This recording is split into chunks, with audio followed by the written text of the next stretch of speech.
বিধি।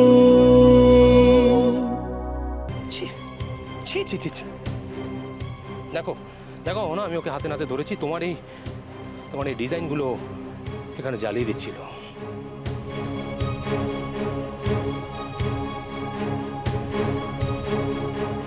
দেখো না, তুমি কষ্ট পেও না, তুমি চিন্তা করো না, আমি বাবাকে সবটা বুঝিয়ে বলবো।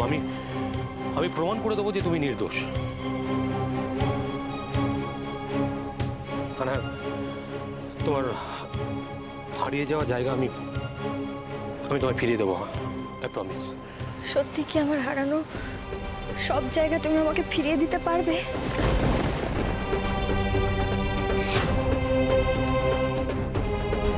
পারবে না। আজ আমার সঙ্গে যা যা হয়েছে তার জন্য আমি কিছুটা হলে দায়ী। বাবা আমাকে যে দায়িত্ব দিয়েছেন আমি সেটা পালন করতে পারিনি।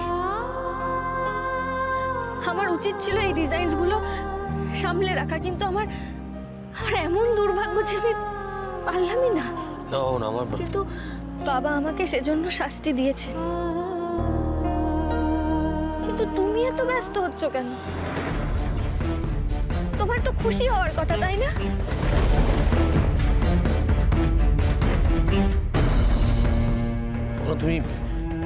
তুমি এসব কি বলছো? ভুল কি বলেছি? তুমি তো বলেছিলে যে আমি রান্না করা, ঠাকুর পুজো করা ছাড়া আর কোনো কাজ পারি না। একটা বোকা মেয়ে আমি। সেদিন অফিসেও তো আমাকে এই কথাগুলো বলেই অপমান করেছে। দেখো কি সুন্দর তোমার কথাগুলো প্রমাণ হয়ে গেল। এটা মল্লিক জুয়েলার্সের অফিস। এটা তোমার রান্নাঘর নয়, তোমার ঠাকুর ঘর নয়। এখানে মানুষ নিজের যোগ্যতা দিয়ে কাজ করতে আসে। যে দক্ষ সে এখানে কাজ করতে পারে। তোমার মতো ইমোশনাল ড্রামা দেখিয়ে কেউ কাজে আসে না। হ্যাঁ, অপমান আমি তোমাকে করেছিলাম, আমি জানি অহনা, কিন্তু কি করে বোঝাই তোমাকে সেটা নাটক ছিল।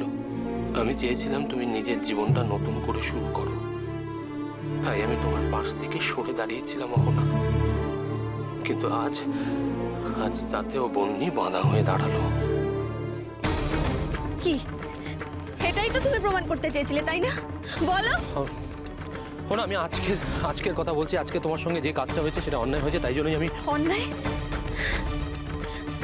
আমি তো এই বাড়িতে বিয়ে হয়ে আসার পর থেকে শুধু অন্যায় হয়ে আসছে আমার সঙ্গে।